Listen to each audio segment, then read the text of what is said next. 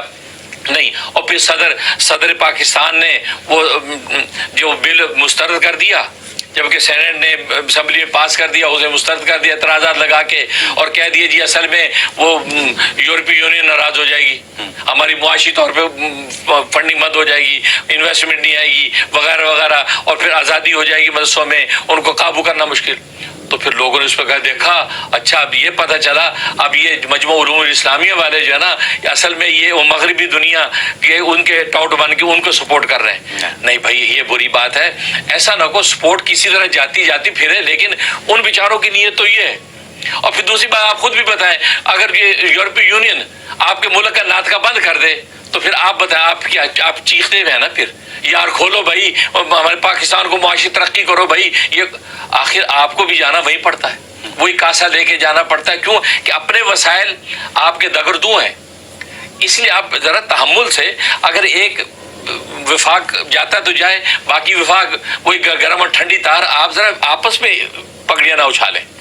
کیونکہ اس سے حکومت خوش ہو رہی ہے، حکومت کا مطلب پورا ہو رہا ہے. اور اس کی وجہ یہی ہوئی کہ صدر پاکستان جو ہے اسے دیکھ لیا کہ نہیں بھی کچھ لوگ یہ بھی ادھر بھی ہیں، اس نے اعتراض لگا کے بھیج دیا واپس اور مل سے خوش ہوتے رہ گئے. لیکن اب معاملہ سڑکوں پہ آنے کا، احتجاج کرنے کا جو بن رہا ہے. تو کہنے کا مقصد یہ کہ کوئی علماء کم سے کم ایک دوسرے کو کچھ بھی کہتے 10 دفعہ سوچیں اور سوچیں نہیں عالم ہے نہیں بھی اس کے پیچھے علم و حکمت ہوگی، ہم اس کو کچھ نہیں کہتے.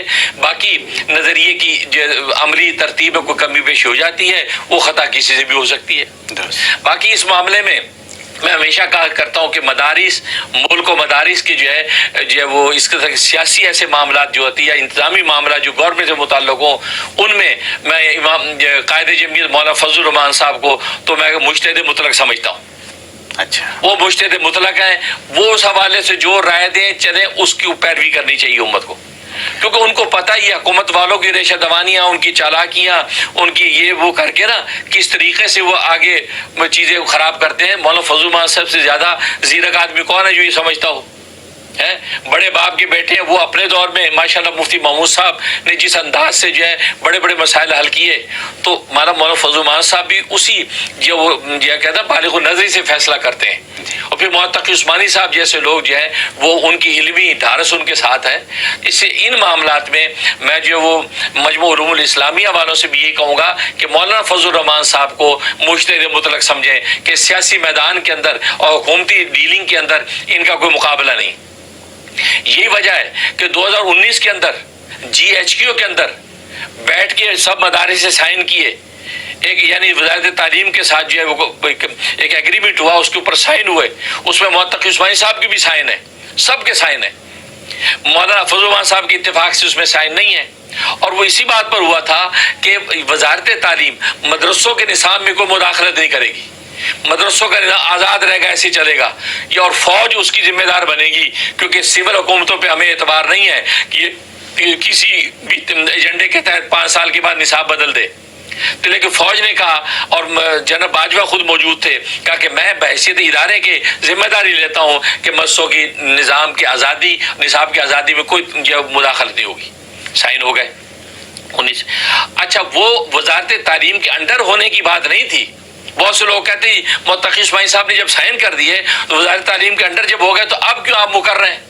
نہیں، ہم نہیں مقرر رہے، وہ اصل میں الحاق ہوا ہے، معاہدہ نہیں ہوا کہ مدرسے وزارت تعلیم کے انڈر چلے جائیں گے، وہ نہیں، یہ مستقل انڈیپینڈنٹ رہیں گے، لیکن وزارت تعلیم کے الحاق رہے گا، اور الحاق کے اندر آپ جانتے دونوں انڈیپینڈنٹ رہتے ہیں، کوئی کسی کے تابع نہیں ہوتا۔ تو اس علاق کو لوگ وہ کنفیوز کر کے کہتے لو جی خود معاہدہ کر کے مقرر ہیں، ٹھیک ہے نا، یہ بات غلط ہے، ایسا نہیں ہے۔ اور پھر آپ نے دیکھ لیا کہ حکومتوں نے خود بعد میں جو ہے اس کے خلاف کیا، مداخلت کی اس کے اندر ہے۔ اور پھر آگے چل کے جب یہ فوج کا معاملہ جو ہے، جرنیل کون جرنیل آتا ہے، کون فوج آتا ہے، تو کچھ پتہ نہیں نا کہ کل کو نصاب بدل دیا تو مدرسے والے کیا کریں گے۔ ان تمام باریکیوں کی وجہ سے مولانا فضل الرحمان صاحب یہ کہتے ہیں کہ نہیں، وہ وزارت صنعت و تجارت کے اندر ہی ہم رہیں گے، اور سول سوسائٹی ایکٹ کے تحت ہی ہم ادارے آزادی سے کام کریں گے، ٹھیک ہے نا۔ اور باقی یہ مدرسوں نے میک شور کر دیا ہے، اور بلکہ کر کے دکھا دیا کہ دہشت گردی جس کا آپ کو ڈر رہتا ہے مدرسوں سے نہیں ہوتی۔ آج تک بڑے بڑے دہشت گرد آپ نے پکڑے ہیں، مدرسوں سے کون سا پکڑا ہے؟ تو بات وہی ہے، تو یہ صرف ایک نعرہ ہے۔ اصل میں ایک بنیادی بات بتاؤں، دنیا کے اندر ٹھیٹھ مذہبی تعلیم مسلمانوں کے علاوہ کون سا مذہب دیتا ہے؟ یہودیت دیتی ہے۔ یہود کی یہاں جو سب سے ٹھیٹھ مذہبی تعلیم، امریکہ میں بھی ہم دیکھتے ہیں ٹھیٹھ مذہبی تعلیم، ایون اتنی ٹھیٹھ کہ ان کے آپ اسکول دیکھیں نا، یہ چھوٹے اسکول ان کے جو نرسری اسکول، اس میں بھی لڑکا لڑکی الگ پڑھتے ہیں۔ ہمارے یہاں تو چھوٹے چھوٹے بچے اکٹھے ہوتے ہیں نا، کہتے چونکہ بڑے ہو گئے دیکھو، ان کی اتنے ٹھیٹھ کہ لڑکیاں چھوٹی چھوٹی بچیاں الگ، ان کے کھلونے بچیوں والے، بچے الگ، ان کے کھلونے بچوں والے، اور وہ دونوں اکٹھے نہیں ہوتے۔ ابھی سے ہی ٹریننگ ہے، ہم اتنا ٹھیٹھ کر دیں تو یہی دنیا پہ ویلا کر دی، او یہ کیا ہو گیا جی، یہ اتنا، یہ تو عورتوں کی ڈسکریمنیشن ہو گئی ہے، ڈسکریمنیشن ہو گئی۔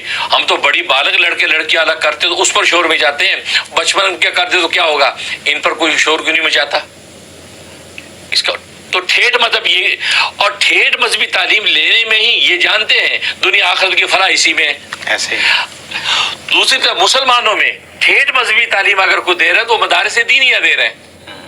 اب آپ کو پتہ ہے ان کو یہ گوارا نہیں ہے کہ یار ایک قوم کو تو ہم نے ضلالین کا شکار بنا دیا، ہم نے ان کو گمراہ کر دیا، ان کو راستے سے ہٹا دیا۔ یار یہ مسلمانوں میں جو مدرسے ہیں یہ وہ ٹھیٹھ قلعے ہیں یار، یہ وہ اپنے اس سے ہٹتے نہیں ہیں، جو اللہ کے رسول نے جو ان کو دے دی قیود و حدود، اس سے نہیں ہٹتے، ان کو ہٹاؤ۔ لہٰذا یونیورسٹیاں، اسکول، کالج پہ کوئی اعتراض نہیں ہے کیونکہ ان کو جیسے چاہے گھما رہے ہیں، لیکن مدرسے والے ہٹتے نہیں۔ تو یہ سب پھر ادھر مغربی دنیا سے یہ سارے کے سارے پریشر جاتے ہیں تاکہ یار مدرسوں کو اپنی جگہ سے ہلاؤ۔ اور اگر یہ ہمارے ٹھیٹھ جو ہمارے اکابر موجود نہ ہوں، مولانا فضل الرحمان صاحب جیسے، مفتی تقی عثمانی صاحب جیسے، مولانا حنیف جلندری جیسے، یہ بڑے بڑے اکابر ہمارے موجود نہ ہوں تو ہم بھی ہلنے کو تیار ہیں۔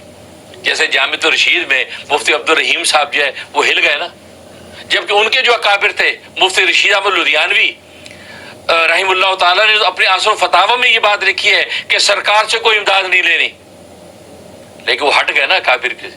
لیکن ہمارے حضرات جو مولانا نانوتوی 150 سال پہلے جو بات کر گئے تھے وہ آج تو اس پہ قائم ہے۔ لہٰذا آج مدرسے جو ہے اتنے علماء حفاظ پروڈیوس کر رہے ہیں کہ دنیا میں کوئی ادارہ اتنے حفاظ علماء پروڈیوس نہیں کر رہے۔ تقریباً 1 لاکھ کے قریب جو ہے، 1 لاکھ سے بھی زیادہ حفاظ کرام جو وفاق المدارس ہر سال پیدا کرتا، جو پوری دنیا میں جاتے ہیں۔ آپ کا عرب کی دنیا بھری پڑی ہے سب پاکستان کے حفاظ قرآن کریم۔ تو یہ کیا، یہ دولت مدارس کو اس لیے حاصل ہے کہ جو اصل کاز تھا اس پہ بنیاد پہ جمے رہے، تو پوری دنیا میں علماء اور حفاظ وہاں سے پیدا ہو رہے ہیں۔ ورنہ کسی بھی ادارے میں آج دنیا کے سب سے ٹاپ 3 اداروں کا اگر نام لیں تو پاکستان کا نام آتا ہے، لیکن اگر کہیں کہ ٹاپ انجینئرنگ یونیورسٹی کہاں ہے، پاکستان کا نام نہیں آتا. ٹاپ جو ہے وہ قانون کی یونیورسٹی کہاں ہے، پاکستان کا نام نہیں آتا.